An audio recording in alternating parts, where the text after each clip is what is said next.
এদ্দুর কথা বোঝা উচিত। কেন আমি নামাজ পড়তে পারি না? মালিকের লানত তোমার উপর এই কারণে। কেন তুমি সেজদা দিতে পারো না? খোদার গজব তোমার উপর এই কারণে। কেন তুমি আল্লাহর হুকুম মানতে পারো না? আল্লাহর লানত তোমার উপর এই কারণে। এই কারণে অভিশপ্ত ওই জিন্দিগি অভিশপ্ত, যে জীবন মালিক চেনেন, আল্লাহ চেনেন, আখেরাত চেনেন, বন্দিগি বুঝে না, অথচ সব বুঝে। দুনিয়া কিভাবে ভোগ করতে হয়, দুনিয়ার সমস্ত বাটপারি সিটারি, দুনিয়ার সমস্ত 2 নম্বরই 6 নম্বরই সব বুঝে, কিন্তু আখেরাত চেনে না, মালিক বুঝে না।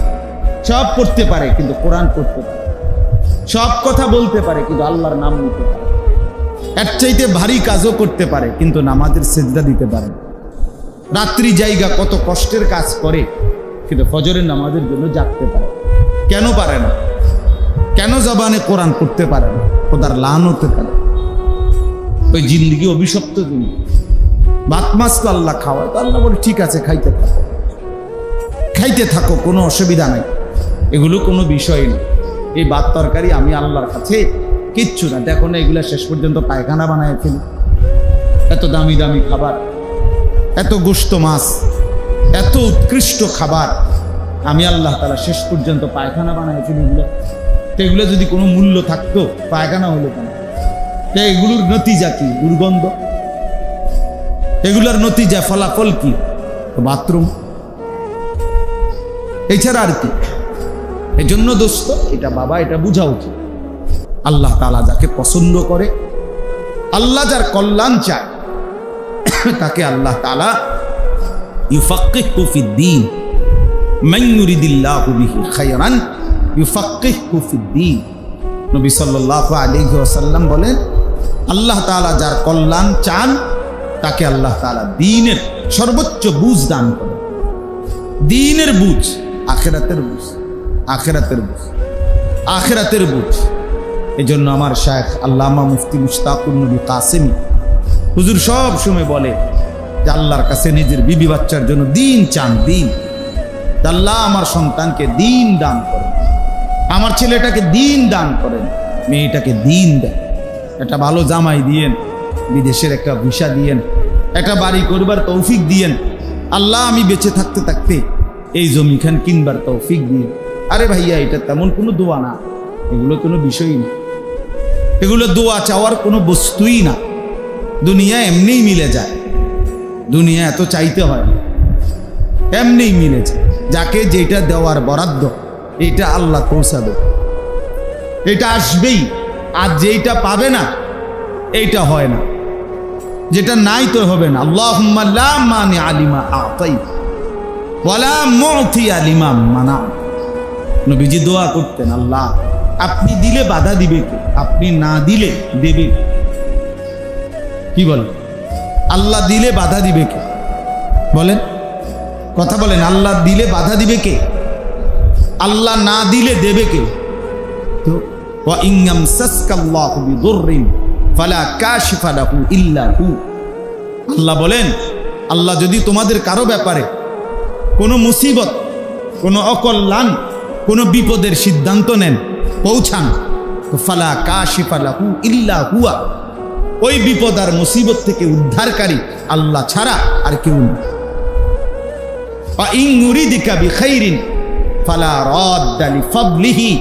আর আল্লাহ যদি কারো ব্যাপারে খায়ের, কল্যাণের ইচ্ছা করে, তো আল্লাহর সেই কল্যাণও প্রতিহত করে দিবে, এমনও কেউ নেই, এমনও কেউ নেই, এমনও কেউ নেই। ইউসিবু বিহি মান ইয়াশাউ মিন ইবাদিহি। আল্লাহ যাকে চান তার কল্যাণ তিনি তাকে পৌঁছান। এজন্য প্রিয় ভাই আমার, দোস্ত আমার, বন্ধু আমার, এটা ভাবা উচিত, আলাদাভাবে ভাবা উচিত নিজের জিন্দিগি। এই জন্য ইবাদতের তৌফিক, আমলের তৌফিক, আল্লাহর কথা বলার সুযোগ, আল্লাহর কথা শুনবার সুযোগ, আল্লাহর কথার আয়োজন করবার সুযোগ, এই সবটাই আল্লাহ তাআলার দেওয়া খাস বিশেষ তৌফিক। এটা আল্লাহর বিশেষ দয়া, যাকে আল্লাহ কোরআনের পথ দেখাইছে, আখিরাতের পথ দেখাইছে, অনুভূতি দেখাইছে।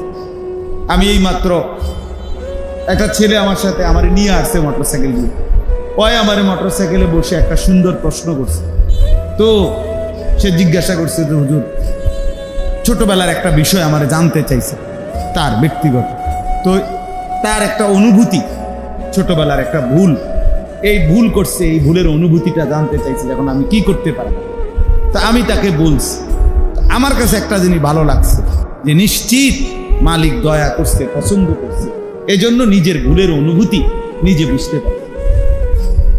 এটা ইহসান মালিক, এটা মালিকের দয়া যে আল্লাহ যাকে ভালো চায়, আল্লাহ যার কল্যাণ চায়, তাকে আল্লাহ বদলাইবার সুযোগ দেয়, আল্লাহ তাকে পরিবর্তনের তৌফিক দেয়। গুনার পর গুনাহ, নাফরমানির পর নাফরমানি, অনবরত, অব্যাহত, প্রতিনিয়ত, আহা, তার উপরে আল্লাহর লানত। নুয়াল্লিহি মা তাওয়াল্লা ওয়া নুসলিহি জাহান্নাম। দাঁড়াইয়া ভিডিও করো, এ ছেলে, দাঁড়াইয়া সবার ছবি উঠাও, প্রত্যেকের ছবি উঠাও, সবাই থেকে যাওয়ার সময় 1 টাকা করে নিও, তুমি তো সবার ছবি উঠাইছো। অপদার্থ কোথাকার। আকামের আর সময় নাই, জায়গা নাই, আবার হাসে বেওকুফের মতো। কি বুঝ তোমাদের বলো ভাইয়া? এতটুকু ন্যূনতম আকল, সামান্যতম বুঝ বুদ্ধি তো থাকা উচিত দোস্ত। এটা কি একটা পার্কে আসছো যে বসে বসে সবার ছবি উঠাইতেছো? ফালতু কাজের কি অর্থ আছে? কে চায় কার ছবি? এটি কিত্তা উঠাইলা তুমি? এই মানুষ সবগুলোর ছবি উঠাইলে সবাই তোমার চা খাওয়াইবে, তো কার টাইম আছে না? ফালতু কাজ, ফালতুরও তো একটা সীমা আছে, বুঝছেন? ওই যে আমি এখন আসতে শুনলাম তুমসে ডেকসেট বাজাইয়া গান বাজাইতেছে, তা আমি ওই ছেলেটারে বললাম যে মূল কারণ হইল শয়তান তার ফাসাদ যে বাইরাইতে আছে, এইটা কারণে সে নাচতেছে। ইবলিস তারে যে বাইরাইতেছে, আহা, আফসোসের বিষয়। ঈদ পালন করছি, মুসলমানের সন্তান আমরা ঈদ পালন করছি, ঈদ পালন করছি। কিতাবের মধ্যে স্পষ্ট আছে ঈদকে কেন ঈদ বলা হয়। ঈদকে এই জন্য ঈদ বলা হয়, ইলাইহি আওয়াইদুল ইহসান, বান্দার দিকে আল্লাহ তাআলার ইহসান, দয়া, অনুগ্রহ পুনরায় ফিরে আসে। অর্থাৎ দীর্ঘ 1টি মাস তার দিনের বেলা খাদ্য পানীয়, হালাল স্ত্রীর কাছে যাওয়া এটা নিষিদ্ধ ছিল। এই খাবারের অনুমতি, পানীয় অনুমতি, স্ত্রীর কাছে যাওয়ার অনুমতি, তার এই বিষয়টা আল্লাহ তাআলা আবার ফিরিয়ে দিয়েছেন। ঈদের চাঁদ উঠাতে রমজান শেষ না, তো আল্লাহ তাআলা ওই আগের হুকুম আবার কি নিষেধাজ্ঞা রহিত করে দিছেন, আর বৈধতার অনুমতি আবার ফেরত দিছেন। এই যে ইহসান, আল্লাহ দয়া করলেন। আল্লাহ তাআলা যদি চিরতরে বলতেন যে খানা বন্ধ, চিরতরে যদি বলতেন বাকি হায়াত পানীয় বন্ধ, বাকি হায়াত স্ত্রীর কাছে যাওয়া বন্ধ, তো আল্লাহকে বাধা দিবার কে আছে? তো আল্লাহ যে আবারও সেই হুকুম ফেরত দিলেন। আল্লাহ বললেন একবার, আচ্ছা চাঁদ উঠামু, কিন্তু মনে করেন ঈদের চাঁদ উঠলই না, আপনি নতুন চাঁদ না উঠলে আপনি রোজা ভাঙবেন কেন? রোজা ভাঙবেন কিভাবে? তো রব্বুল আলামিন নতুন একটা চাঁদ উঠিয়ে আল্লাহ তাআলা ওই পূর্বের ইহসান, দয়া, অনুগ্রহ আবার ফেরত দিলেন। এই জন্য এটাকে ঈদ বলা। ঈদ শব্দের অর্থ হইল ফিরে আসা। ঈদ শব্দের অর্থ আনন্দ না, পৃথিবীর কোনো অভিধানে ঈদ শব্দের অর্থ আনন্দ নাই। ঈদ মানে উৎসব, এটা পৃথিবীর কোনো ডিকশনারিতে নাই, এটা বানানো কথা। ঈদ মানে ফিরে আসা, অর্থাৎ আল্লাহ তাআলার হুকুম পূর্বের পুনরায় ফিরে আসছে, এজন্য ঈদ। ঈদ মানে আল্লাহর দেওয়া। রাসূলুল্লাহ সাল্লাল্লাহু আলাইহি ওয়াসাল্লাম বলছেন, ইন্না লিকুল্লি কওমিন ঈদান ওয়া হাদা ঈদুনা। প্রত্যেক জাতি গোষ্ঠীর ঈদ আছে তাদের মতো করে, আর এটা আমাদের ঈদ, ঈদুল ফিতর আর ঈদুল আজহা। তাহলে রাসূলুল্লাহ সাল্লাল্লাহু আলাইহি ওয়াসাল্লাম বলছেন, কাদ আবদালাকুমুল্লাহ, আল্লাহ তাআলা তোমাদেরকে তোমাদের মন গড়া হাসি তামাশার বদলে এই দুইটি ঈদ দিয়েছেন, ঈদুল ফিতর, ঈদুল আজহা। তাহলে আল্লাহ তাআলা দিয়েছেন। ঈদ আল্লাহর দেওয়া, ঈদ রাসূলুল্লাহ সাল্লাল্লাহু আলাইহি সাল্লামের ঘোষণা করা। তাহলে যেটা আল্লাহর হুকুম, আল্লাহর দেওয়া, যেটা রাসূলুল্লাহ সাল্লাল্লাহু আলাইহি সাল্লামের ঘোষণা করা, সেইটা আপনি আমি আপনার মন মতো আমার মতো গান বাদ্য নাচ অশ্লীলতা বেহায়াপনা অসভ্যতার মাধ্যমে পালন করা, এটাই কি কথা ছিল? এটাই ইনসাফ ছিল? তাইলে ঈদ তো কারো বাপের না, ঈদ তো কারো দাদার দেওয়া না, ঈদ তো জাতিসংঘের সিদ্ধান্ত না, ঈদ তো বাংলাদেশের সংবিধানের কোনো অংশ না, ঈদ তো সরকারের কোনো বিষয় না, ঈদ তো মহান আল্লাহর দেওয়া। কার দেওয়া বলেন না? রাসূলুল্লাহ সাল্লাল্লাহু আলাইহি ওয়াসাল্লামের ঘোষণা করা। তিনি ঘোষণা করেছেন, আল্লাহ তাআলা বিধান দিয়েছেন। নবী সাল্লাল্লাহু আলাইহি ওয়াসাল্লাম তিনি তো ঈদ পালন করছেন। ঈদের দিন, রোজার ঈদ, ঈদের দিন সকালবেলা ঈদগাহে যাওয়ার আগে বেজর সংখ্যক, মানে বেজর বোঝেন তো? জোর বেজর, বেজর মানে 1, 3, 5, 7, ওগুলারে কি কয়? বেজর সংখ্যক খেজুর খাওয়া সুন্নাত। এইটা কয়জনে পালন করছেন? হাত উঠান। এই ঈদের দিন একজন, মাশাআল্লাহ, 2 জন, 3 জন, 4 জন, 5 জন, 6 জন, 7 জন, এতে সব মিলাই নিলে 10 জন হবে। বলেন তো বাকিরা? বুঝাইলাম আর কি কথাটা। তাইলে রাসূলুল্লাহ সাল্লাল্লাহু আলাইহি ওয়াসাল্লাম কি করলেন? আপনি তো সেটা খবর নিলেন না, আপনি তো সেই খবরটা নিলেন না। নবী সাল্লাল্লাহু আলাইহি ওয়াসাল্লাম এক রাস্তা দিয়ে যাইতেন তো আরেক রাস্তা দিয়ে ফিরতেন, তো সেটা কয়জনে খেয়াল করছে? ওলামায়ে কেরাম বলছে কমপক্ষে রাস্তার এই পাশ ওই পাশ দিয়ে হলেও এই সুন্নত আদায় করা উচিত। অর্থাৎ গেলাম তো আমি এদিক দিয়া, তো আমার রাস্তাই এটা, আর রাস্তা নাই মনে করেন, তাহলে কমপক্ষে আসার সময় আমি ওই পাশ দিয়া, মানে এই রাস্তারই এই ওই বিপরীত পাশ দিয়েও যদি আমি আসি তাইলেও সুন্নত আদায়ের সওয়াব হবে। তো আমরা এটা কয়জনে খেয়াল করছি? কয়জনে আমরা খেয়াল করছি বলে? এই জন্য রাসূলুল্লাহ সাল্লাল্লাহু আলাইহি ওয়াসাল্লাম তিনি তো ঈদের রাত্রে আল্লাহর কাছে কাঁদছেন। রাসূলুল্লাহ সাল্লাল্লাহু আলাইহি ওয়াসাল্লাম তিনি তো ঈদের নামাজ শুরু হওয়ার আগ পর্যন্ত তাকবীর পড়ছেন, আল্লাহু আকবার, আল্লাহু আকবার, লা ইলাহা ইল্লাল্লাহু আল্লাহু আকবার, আল্লাহু আকবার, ওয়ালিল্লাহিল হামদ। এটা কে কয়বার পড়ছেন? 10 বার পড়ছেন কয়জন? 20 বার পড়ছেন কয়জন? 50 বার পড়ছেন কয়জন? 100 বার পড়ছেন কয়জন? তাহলে যেগুলো সুন্নাত, ঈদের দিনে নবী সাল্লাল্লাহু আলাইহি ওয়াসাল্লাম যা করেছেন তা পালন আপনি করলেন না, মন মতো নিজের ইচ্ছা মতো। আমরা কেউ নাটক দেখলাম, কেউ সিনেমা দেখলাম, কেউ টেলিভিশনের মধ্যে যা মন চায় তাই দেখলাম, কেউ মোবাইলের মধ্যে যা ইচ্ছা তাই দেখলাম। যুবক ভাই, তোমরা তোমাদের পছন্দ মতো ঘুরলা ফিরলা, ডেকসেট বাজাইলা, গান গাইলা, কেউ কোনো মেয়ের সাথে সময় দিলা কিংবা আড্ডা দিলা, বন্ধুদের সাথে অশ্লীল অসভ্য নোংরা কথাবার্তা বললা।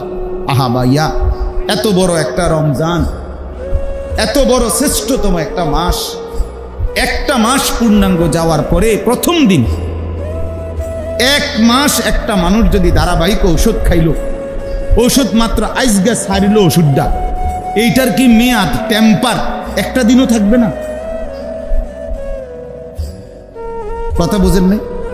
একদিনও, মানে 1 মাস যাবত একটা মানুষ রোজা রাখলো, 1 মাস যাবত ইফতার করলো, 1 মাস যাবত সাহারি খাইলো, 1 মাস যাবত তারাবি করলো, একটা মাস পূর্ণাঙ্গ, এরপরে আজকে মাত্র রোজাটা ছাড়িল প্রথম দিন, আজকেই আবার নাফরমানি, আজকেই অসভ্যতা, আজকেই অশ্লীলতা। বলো ভাইয়া, বাবা আপনারা বলেন, আপনাদের যাদের ছেলেরা, যাদের মেয়েরা ঈদের দিন আনন্দ ফুর্তি আর নোংরামি, অসভ্যতার, অশ্লীলতার, বেহায়াপনা করলো। আপনাদের মেয়েরা যাদের ঘুরলো, বেপর্দা রাস্তায় রাস্তায় হাঁটলো, আর ছেলেরা পিছনে পিছনে টিটকারি দিল, মস্কারি করলো, বিশ্রী, বাজে, অসভ্য, নোংরা মন্তব্য করলো। তো আপনাদের এই ছেলেটা তো রোজা রাখছিল, মেয়েটা রোজা রাখছিল, তো 1 মাস রোজা রাখার পরে একদিনও গুনাহ থেকে বাঁচবে না? ওষুধটা কি একদিনও কাজ করবে না? সাথে সাথে বমি করে নিল, সাথে সাথে। আফসোসের বিষয়। এই কথাটাই আমি এখানে পড়ি। আমার লম্বা সময় বয়ান করার মতো সময় আমার হাতে নাই। আমি সবার কাছে দোস্ত, নওজোয়ান, বাবা, ভাই, আমি সহ আমরা সবার কাছে অনুরোধ করতে চাই, কোরআনুল কারীমের সূরা বাকারার 185 নম্বর আয়াতের অংশ বিশেষ আমি পড়ছি। মূলত কোরআনুল কারীমের সূরা বাকারার 5টা আয়াতের মধ্যে আল্লাহ তাআলা রমজান সম্পর্কিত বিস্তারিত কথা বলছেন। 183 নম্বর থেকে 127। ছেলেরা বাবা মোবাইলটা দিকে নজর দিও না, আমার দিকে তাকাও, অল্প শেষ করে দিচ্ছি আমি এখন। তোমার মোবাইল তোমার কাছেই থাকবে দোস্ত, তোমার মোবাইল কোনো আমি নিচ্ছি না, তোমারটা তোমার কাছেই রাখ। এটা নিয়েই তুমি কবরে যাই, অসুবিধা নেই। কবরে অনেক লম্বা সময় পাইবা দোস্ত। ইসরাফিল ফু দেওয়ার আগ পর্যন্ত আর কোনো ব্যস্ততা থাকবে না, একাকী থাকবা, তো নিরিবিলি শুধু মোবাইল দিবে। অনেক সময় দিবে ফেরেশতা, তোমার ফেরেশতাই নিজ দায়িত্বে এমবি ঢুকাই দিবে, চার্জ দিয়ে দিবে, অথবা নিজেই যদি পারিবারিকভাবে ওইখানেও যদি লাইন দিয়ে দেয় তাইলে তো হইলই আলহামদুলিল্লাহ। অনেক সময় পাইবা দোস্ত, অনেক লম্বা সময়। ব্যস্ততম এই দুনিয়া তোমারে কেউ ডাকবে না, বন্ধুরা আর কেউ ডাকবে না, এই স্বজন আর কেউ খুঁজবে না, কেউ খুঁজবে না। একদিন সব ভুলে যাবে। স্বার্থপর এই দুনিয়া কাউরে মনে রাখে, কেউরে মনে রাখে। এই জন্য আল্লাহ তাআলা বলেন, এই 5টি আয়াতের মধ্যে আমি 185 নম্বর আয়াতের অংশ বিশেষ করছি। এই কথাটা বললেই আমার কথা শেষ। আল্লাহ তাআলা বলেন, ওয়ালিতুকমিলুল ইদ্দাতা, তোমরা রমজান মাসের সংখ্যাটা মানে পুরা মাস গুনে গুনে পূর্ণ করো। আল্লাহ বলে, বান্দা পুরাটা রমজান গুনে গুনে, প্রতিদিন, প্রতি রাত, প্রতি সেকেন্ড, প্রতি মিনিট, প্রতি ঘন্টা, প্রতি মুহূর্ত আমি আল্লাহ তাআলা সর্বোচ্চ দামে আমি সাজাইছি। আমি আল্লাহ নিজে সাজাইছি বান্দা, রমজান আমি সাজাইছি। রমজানের রাত, দিন, ঘন্টা, মিনিট, সেকেন্ড আমি আল্লাহ নিজ হাতে সাজাইছি। অতএব সর্বোচ্চ দামি মুহূর্ত রমজান। এক এক সেকেন্ড। আমার শায়েখ আল্লামা মুফতি মুশতাকুন নবী কাসেমি রমজানের শেষ দিন আমরা ইতিকাফে হুজুরের সাথে, এইবারও প্রায় 1100 সাথী এক মসজিদে আমরা ইতিকাফ করছি। একই মসজিদ, প্রায় 1100-র মতো মানুষ, বুঝেন? এক মসজিদে 1100 লোক ইতিকাফ করে, হয় করছে 1100। তো এই শেষ দিন আসরের পরে এই মুনাজাত ঘটছে, নিজে কিছুক্ষণ মুনাজাত করছে, আমরাও মুনাজাত করছি। সবাই হুজুর নিজের হাতে ছেড়ে দিছে যে যার যার দোয়া করতে থাকেন। আমরা ব্যক্তিগতভাবে সবাই বলতে বলতে নিজের দোয়া করতে করতে আর কথা নাই, সব শেষ। কিন্তু হুজুরে দেখছি তাকাইয়া, ঠিক ইফতারের আজানের আল্লাহু আকবার এই প্রথম শব্দটা বলার পর্যন্ত উনি 1 সেকেন্ডের জন্য হাত নামায়। তার মানে উনি এটা বুঝাইছে যে রমজানের শেষ সেকেন্ডটাও দাম, শেষ সেকেন্ড দাম, শেষ সেকেন্ড দাম। প্রথম রমজান যেদিন, সেদিন আমরা মদিনা শরীফ ছিলাম, আমি, আমার শায়েখ হুজুর মুশতাকুন নবী কাসেম হুজুর সহ।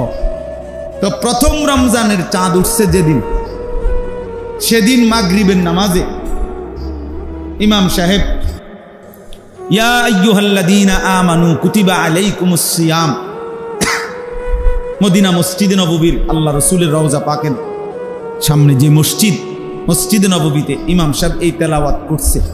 আমরা তখনই বুঝছি যে চাঁদ উঠছে, কারণ এই আয়াত পড়ছে মানেই হলো চাঁদ উঠছে, দেখেই করছে। ওটা তারা ঘোষণা করে না যে চাঁদ উঠছে, মাইকে বলে নাই। তো নামাজের সালাম ফিরাইয়া মক্কা মদিনায় 5 ওয়াক্ত নামাজের পরেই জানাজা হয়, মানুষের জানাজা। তো ওই দিন মাগরিবের পরেও জানাজার ঘোষণা হয়েছে। তো আমার শায়েখ আল্লামা মুফতি মুশতাকুন নবী কাসিম হুজুর বলতেছেন, আমি পাশে বসা, মাওলানা একদম কাঁদা দিছে, কয় মাওলানা এই যে মানুষগুলোর জানাজা হচ্ছে এখন হবে যাদের, এরা গত 2 মাস রমজানের আশা করে কত দোয়া করছিল, কিন্তু এতদিন হায়াত পাইয়া লাস্ট টাইম পর্যন্ত রমজানের চাঁদ তো উঠলো, কিন্তু তাদের জিন্দিগির হায়াত তো শেষ হলো। বুঝেন নাই কথা? হ্যাঁ, শেষ হায়াত তো চলে গেল তাদের, অথচ এই মানুষটাও চাইছিল।